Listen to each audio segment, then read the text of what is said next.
बिस्मिल्लाहिर्रहमानिर्रहीम, अस्सलाम वालेकुम। उम्मीद है कि आप सब खैरियत से होंगे। आज इस लेक्चर में हम 9th class computer science chapter number 2 का जो टॉपिक है कॉमन टेक्स्ट इनकोडिंग स्कीम्स उसको डिस्कस करेंगे। इनकोडिंग स्कीम्स क्या होती हैं और कौन कौन सी होती हैं उसके ऊपर हम बात करेंगे। इससे प्रीवियस लेक्चर में हमने बाइनरी अर्थमेटिक ऑपरेशंस पढ़े हैं। अब वो लेक्चर बहुत इंपॉर्टेंट है पेपर के पॉइंट ऑफ व्यू से, शॉर्ट और लॉन्ग क्वेश्चन के लिए भी और एमसीक्यूज़ के हवाले से भी ऑब्वियसली। तो आप उस लेक्चर को लाजमी देखिएगा अगर आपने वो अटेंड नहीं किया। इनकोडिंग में सबसे पहले हमने समझना होगा कि इनकोडिंग ऑफ डाटा से क्या मुराद है, इनकोडिंग का क्या मतलब है, और फिर बाद में हम देखेंगे कि कोडिंग स्कीम्स कौन कौन सी होती हैं। देखें, इनकोडिंग से ये मुराद है कि जो भी हम टेक्स्ट कंप्यूटर के अंदर एंटर करते हैं, कंप्यूटर उसको अपनी ज़ुबान में कैसे कन्वर्ट करता है। ठीक है, ये क्या प्रोसेस होता है कि कंप्यूटर हम कोई भी टेक्स्ट एंटर करें, फॉर एग्जांपल मैं अपना नाम एंटर करता हूँ या कुछ भी टाइप करता हूँ, कोई टेक्स्ट फाइल है, वो उसको किस तरह से अपनी लैंग्वेज में यानी बाइनरी में 01 में मशीन लैंग्वेज में कन्वर्ट करता। तो बेसिकली होता ये है कि हम जब भी कोई कंप्यूटर में टेक्स्ट एंटर करते हैं, मिसाल के तौर पर एक लेटर है ए, जब हम कंप्यूटर में ए एंटर करेंगे तो हमारे कंप्यूटर के अंदर एक स्कीम चल रही होगी यानी कोडिंग स्कीम चल रही होगी। उस कोडिंग स्कीम के अंदर ए जो है लेटर, इसका कोई कोड होगा।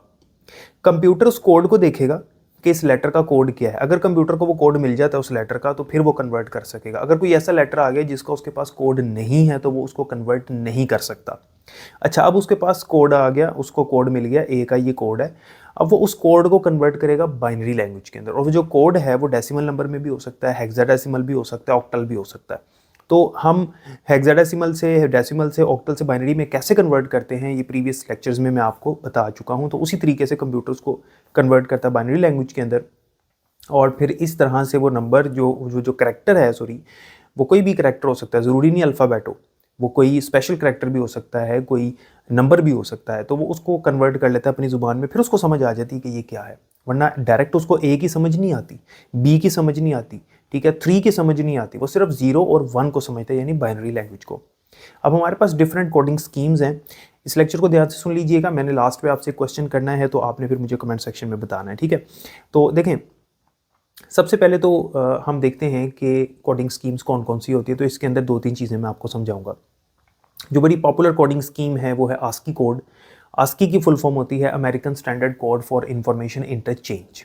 आस्की कोड जो है ये 7 बिट की कोडिंग स्कीम है। 7 बिट्स से मुराद ये है कि जब भी हम कोई करैक्टर इसके अंदर एंटर करते हैं कंप्यूटर के अंदर, अगर उस कंप्यूटर के अंदर आस्की कोड चल रहा है तो वो उस करैक्टर को कन्वर्ट करेगा एग्जैक्टली 7 बिट्स के अंदर। 7 बिट्स से ज़्यादा नहीं करेगा, ना ही उससे कम करेगा। तो वो 7 बिट्स में यानी 01 में कन्वर्ट करेगा एग्जैक्टली 7 बिट्स के अंदर हर एक एक करैक्टर को। फॉर एग्जांपल अगर नाम है अली तो ए जो है वो 7 बिट्स में कन्वर्ट होगा, एल जो है वो 7 बिट्स में कन्वर्ट होगा, और आई जो है वो भी 7 बिट्स में कन्वर्ट होगा। इसके अंदर होता ये है कि कंप्यूटर में अगर 7 बिट्स की आस्की कोड स्कीम चल रही है तो फिर इसके अंदर टोटल 128 जो कोड्स हैं वो मिले होते हैं करैक्टर्स को, यानी 128 तक जो है ना वो कोड्स मिले होते हैं नंबर्स को। तो एक्चुअली इसका टेबल आपको स्क्रीन पे नज़र आ रहा है। इसमें 32 से कोड्स मिलना शुरू होते हैं। 32 पहला कोड है जो कि मिलता है स्पेस को, यानी अगर हम कंप्यूटर में स्पेस एंटर करते हैं तो उसका कोड है 32। 32 को वो बाइनरी में कन्वर्ट करेगा और जो उसकी बाइनरी आएगी वो समझ जाएगा कि ये क्या है, फिर उसको पता चल जाएगा ये स्पेस है। इस तरह 32 से लेकर ये चलेंगे 127 तक, क्योंकि एक्चुअली ये 0 से स्टार्ट हो रहा है। तो 0 से 31 तक वैसे किसी को इसके अंदर कोड नहीं मिलता, वो वैसे रिजर्व हैं, ठीक है, एम्प्टी खाली हैं। 32 से शुरू होता है और 127 तक जाता है। 127 तक जाने का मतलब ये टोटल कितने हो गए, 128 हो गए, ठीक है। अगर आपसे एमसीक्यू में पूछा जाए कि आस्की 7 बिट की जो है इसके अंदर कितने तक मैक्सिमम जो है वो कोड मिलता है, तो वो है 128। वो कैसे आपने अंदाज़ा लगाना है, 2 की पावर उतना कर लेना जितने की कोडिंग स्कीम है। 7 बिट का कोड है तो 2⁻7 कर लें तो आंसर आएगा 128। तो ये इसका तरीकाकार है। तो आस्की का टेबल आपने देखा, आपको इंटरनेट पे मिल जाएगा, आपकी बुक में भी बना हुआ है। तो इस बुक में उसने एग्जांपल दी हुई है कि जो पाकिस्तान है उसको आप बाइनरी लैंग्वेज में कन्वर्ट कर सकते हैं, लेकिन उसके लिए आपको पाकिस्तान के हर करैक्टर यानी जो लेटर्स हैं उनकी आस्की देखनी होगी, आस्की कोड क्या है, फिर उसको आप बाइनरी में कन्वर्ट करोगे, ठीक है। तो जैसे बुक में उसने दिया हुआ है, तो इसी तरह से आप कमेंट सेक्शन में अपने नाम की बाइनरी लिखिएगा। इसको सॉल्व आपने खुद करना है। जो भी आपका नाम है उसके हर लेटर का आस्की कोड देखें क्या है, हर उस नंबर को कन्वर्ट करें बाइनरी के अंदर, और फिर उसको कंबाइन करते हैं। जैसे अली है तो ए की जो बाइनरी आई है, साथ ही लिखें एल की बाइनरी जो आई है, आई की जो बाइनरी आई है, ये इकट्ठी लिख दें। ये आपका बाइनरी नंबर है, आपका बाइनरी लैंग्वेज में नेम है जो कि कंप्यूटर समझ रहा है। हमें अली समझ आ रही लेकिन कंप्यूटर को ये समझ आ रही। तो जो भी आपका नाम है आप कमेंट सेक्शन में बताइएगा। अच्छा, इसके बाद एक्सटेंडेड आस्की होती है। एक्सटेंडेड आस्की से मुराद है कि इसके अंदर जो बिट्स हैं, नंबर ऑफ़ बिट्स वो ज़्यादा हो गए हैं। अभी जो मैंने आस्की बताई थी आपको, ये पुराने चलती होती थी किसी ज़माने में, अब ये नहीं चलती 7 बिट्स वाली। उसके बाद जो न्यू है एक्सटेंडेड आस्की वो है 8 बिट्स की। 8 बिट्स से मुराद है इसके अंदर कहाँ तक कोड मिल सकते हैं, मैक्सिमम 2⁸ कर लें यानी 256 हो गए। ठीक है, इसके अंदर एडिशनल कुछ करैक्टर्स आ जाते हैं, स्पेशल करैक्टर्स आ जाते हैं, कुछ सिंबल्स आ जाते हैं, कुछ मैथमेटिकल सिंबल्स आ जाते हैं। दुनिया में बहुत सारे करैक्टर्स हैं, ठीक है, लिमिटेड नहीं है, बहुत ज़्यादा हैं। तो इसके अंदर मज़ीद कुछ करैक्टर्स जो हैं वो शामिल हो गए जिनको कोड मिला हुआ है। तो जिस कंप्यूटर में आस्की कोड होगा 8 बिट्स वाला, उसके अंदर मज़ीद कुछ करैक्टर्स रिप्रेजेंट यानी शो हो सकते हैं। ठीक हो गई बात। अच्छा, अब यहाँ पर एक चीज़ समझिएगा, एक बंदे के पास फ़ोन है जिसके अंदर आस्की चल रहा है 7 बिट्स का, ठीक है, और दूसरे बंदे ने उसको मैसेज भेजा, जिस बंदे ने मैसेज भेजा उसके अंदर आस्की चल रहा था 8 बिट्स का, और उसके अंदर जो करैक्टर था फॉर एग्जांपल उसका कोड था 210। तो जो 7 बिट्स वाला आस्की कोड है उसके अंदर 127 से ऊपर तो कोड किसी को मिला ही नहीं हुआ। जब 210 वाला करैक्टर आ जाएगा इसके फ़ोन में, इसको जब मैसेज रिसीव होगा तो इसको वो करैक्टर नज़र नहीं आएगा, क्योंकि इसके कंप्यूटर को यानी इसके मोबाइल को उसका कोड नहीं मिला, क्योंकि ये 7 बिट्स का है, इसके अंदर वो करैक्टर रिप्रेजेंट ही नहीं हो सकता क्योंकि उसका कोड नहीं है। और जिसने भेजा उसका 8 बिट्स का था, उसको वो करैक्टर नज़र आ रहा है, उसका कंप्यूटर समझ रहा है क्योंकि उसके कंप्यूटर के पास उसका कोड है।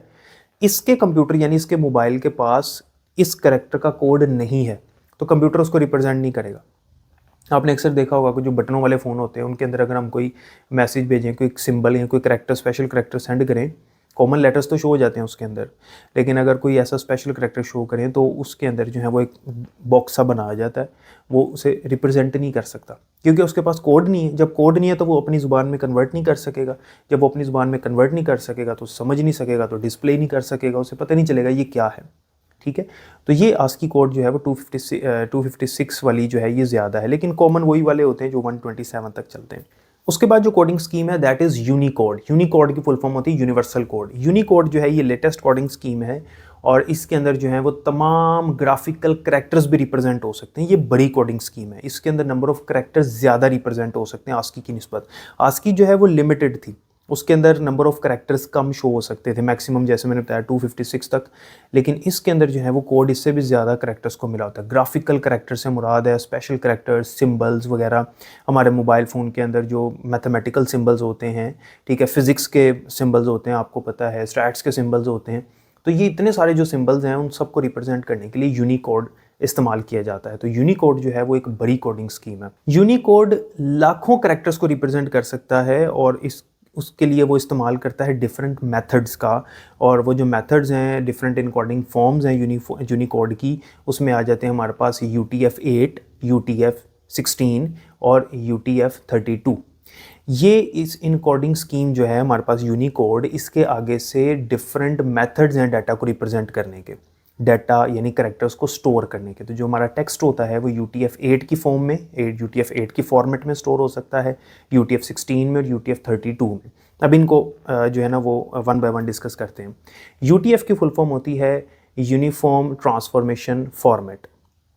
UTF-8 जो है इसके ये एक वेरिएबल लेंथ इनकोडिंग स्कीम है या वेरिएबल लेंथ मेथड है।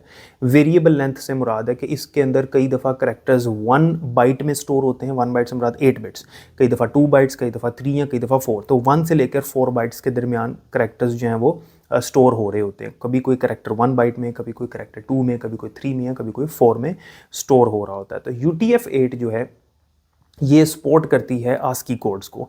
यानी शुरू में जब UTF-8 आई थी तो आस्की कोड्स जिस कंप्यूटर में चल रहा है और दूसरे कंप्यूटर में अगर UTF-8 इनकोडिंग स्कीम चल रही है यूनिकोड वाली, तो अगर वहाँ के करैक्टर्स यहाँ पर आएंगे तो रिप्रेजेंट हो जाएंगे। आस्की कोड के साथ ही कंपैटिबल थी। अब बुक में जैसे उसने एग्जांपल दी हुई है कि जो कैपिटल A है UTF-8 के अंदर उसका जो कोड होगा वो होगा U+0041 और इसकी बाइनरी जो बनेगी वो आप स्क्रीन पर देख सकते हैं। और ये जो है मेमोरी के अंदर 1 बाइट ऑक्यूपाई करेगी क्योंकि इसकी बाइनरी जो है वो 8 बिट्स की बनी है। इसी तरह से चूंकि मैंने आपको बताया कि यूनिकोड के अंदर जो है वो मिलियंस ऑफ कैरेक्टर स्टोर हो सकते हैं, तो इसके अंदर उर्दू के लेटर्स भी आ सकते हैं, आस्की के अंदर नहीं होते। इसके अंदर उर्दू के लेटर्स भी आ सकते हैं। जैसे बुक में उसने बे की एग्जांपल दी है कि जो बे है वो इसके अंदर रिप्रेजेंट हो सकता है, उसकी बाइनरी जो है वो ये बनेगी जो आपको स्क्रीन पर नज़र आ रही है। लेकिन ये मेमोरी के अंदर 2 बाइट्स लेगा क्योंकि ये 16 बिट्स में कन्वर्ट हुआ है। तो जैसे मैंने बताया कि कुछ करैक्टर 8 में, कुछ जो है वो 16 बिट्स में चले जाते हैं। 16 बिट्स में चले जाएंगे तो 2 बाइट्स की जगह लेंगे। तो ये वेरिएबल लेंथ है, यानी वेरिएबल लेंथ से मुराद है कि ये चेंज होते रहते हैं। सेम इस तरह से UTF-16 है। UTF-16 जो है इसके अंदर मज़ीद करैक्टर्स आ सकते हैं। ये भी वेरिएबल लेंथ कोडिंग स्कीम है। वेरिएबल लेंथ से मुराद इसमें भी 2 बाइट्स या 4 बाइट्स में करैक्टर स्टोर होते हैं। कभी 2 बाइट्स में, कभी कुछ करैक्टर्स 4 बाइट्स में स्टोर हो सकते हैं। लेकिन इसका प्रॉब्लम ये है कि ये आस्की को सपोर्ट नहीं करती। अगर किसी कंप्यूटर में आस्की है, वहाँ से कोई मैसेज रिसीव हुआ है या उसकी कोई टेक्स्ट फाइल बनी हुई है, तो वो इस कंप्यूटर में जहाँ UTF-16 चल रहा है, यहाँ पर वो टेक्स्ट फाइल रिप्रेजेंट सही तरह से नहीं होगी। बहुत सारे करैक्टर रिप्रेजेंट नहीं हो सकेंगे। तो UTF-16 की भी उसने एग्जांपल दी है। जैसे लेटर ए है तो UTF-16 में उसकी बाइनरी जो है वो आप देख सकते हैं क्या बनी है, या इसके अंदर जो है वो 2 बाइट्स बनते हैं। इसी तरह से जो बे है वो भी हमारे पास UTF-16 में इस तरह से रिप्रेजेंट होगा जहाँ पर उसके 2 बाइट्स कंज्यूम होंगे। नेक्स्ट आती है UTF-32, यानी UTF-32 जो है ये एक फिक्स्ड लेंथ कोडिंग स्कीम है, यानी इसके अंदर जो है वो जस्ट 4 बाइट्स के अंदर हर करैक्टर कंप्यूटर में स्टोर किया जाता है। यानी कंप्यूटर के अंदर जो जगह ली जाती है वो 4 बाइट्स की होती है, इससे ज़्यादा की नहीं होती। 4 बाइट्स से मुराद है 32 बिट्स, क्योंकि 8 बिट्स हो तो 1 बाइट बनता है ना। क्योंकि ये फिक्स्ड लेंथ है, इसके अंदर हर एक करैक्टर 4 बाइट्स में स्टोर होगा, तो इस वजह से ये बहुत ही सिंपल है। लेकिन इसके अंदर जब स्पेसिंग आ जाती है तो तब कुछ प्रॉब्लम आती है, वरना ये एक सिंपल कोडिंग मेथड है जो कि यूनिकोड का है। तो यहाँ तक हमारी कोडिंग स्कीम कंप्लीट होती है। कमेंट सेक्शन में अपने नाम की बाइनरी लिख के मुझे दिखाइएगा ताकि मुझे पता चले आपको समझ आई है। अगर कोई क्वेश्चन हो कमेंट सेक्शन में पूछ लीजिएगा। अपना बहुत ख्याल रखिएगा। अल्लाह हाफिज़।